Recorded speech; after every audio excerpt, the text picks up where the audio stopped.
What is up, YouTube? This is T Quentin1 coming at you with another video. I mean, I kind of had to talk about this. I had no plans on making any sort of comeback on YouTube. That little alcoholism video I did, that was a project for school. But with the trailer to Toy Story 4 out, it is something I felt needed to be acknowledged. If you know how Toy Story focused this channel was, especially toward the end. So this video, I'm just going to be talking to you about the trailer that was released today, and also just some general speculations I have for the movie's plot and characters. I know I'm retired from videos, but like I said, I just had to talk about this. And yes, to answer your question, I am 20 years old and going to analyze a film made for small children. But that's the thing about Pixar is when they're at their best, they entertain not only children but also the child in all of us. And I hope that's how this film will turn out. Speaking purely for myself, as I do, I honestly don't know how the movie's gonna be. On the one hand, Pixar has been rather hit and miss lately. While I feel Coco is a bona fide modern classic, I was not crazy about this year's follow up to The Incredibles. I actually was quite bored by it. But I think it's important to keep one thing in mind, and that's every previous Toy Story has been an improvement upon the last installment, which is quite a rarity. On the one hand, how long can they possibly keep that going? But on the other, I mean, the evidence is there. They keep finding ways to make it better. So, again, I hope they can do that, but can you really top Toy Story 3? Well, sure, anything's possible, but maybe this will be the one that breaks the cycle and ends the franchise. Maybe that's the only way they can end it, is if they finally fuck it up.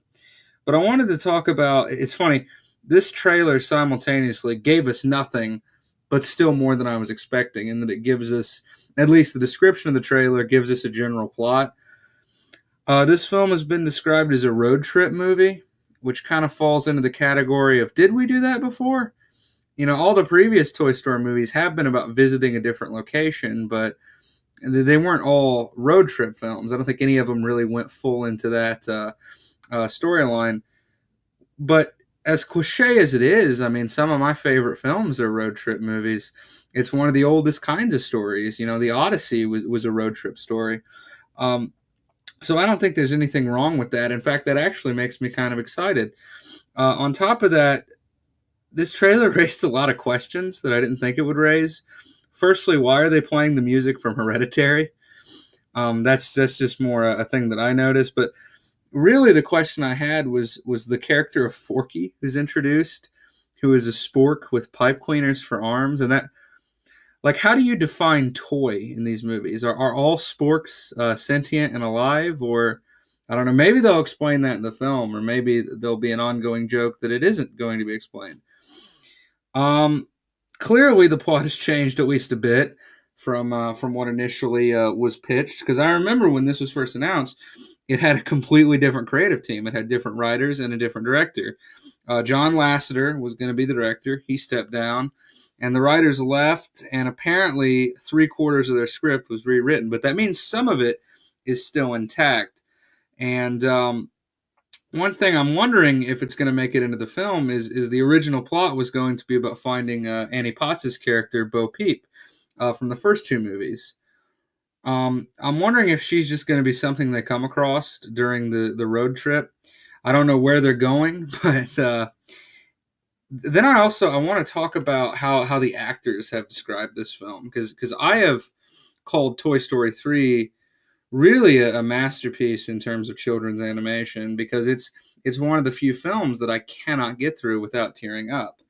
It is such an emotional film because it's about saying goodbye to childhood, which is one of the very few universal themes. But all the fucking actors are hyping this one up as the most emotional film, which, call me a cynic, but can you really do something more emotional than Toy Story 4? Or Toy Story 3? Only time will tell, but I don't know. But I'd heard the stories about Tim Allen crying in the recording booth and Tom Hanks almost not being able to get through it and stuff.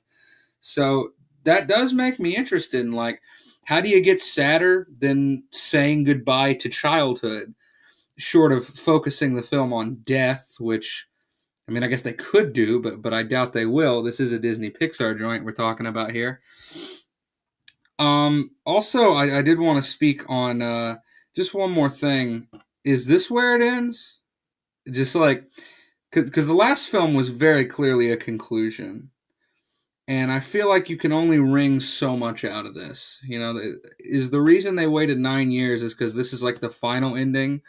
Because sometimes that works. You know, the Uncharted series, Uncharted 3 very much felt like the ending, but then a couple years later, Uncharted 4 came out and actually wrapped up the series better.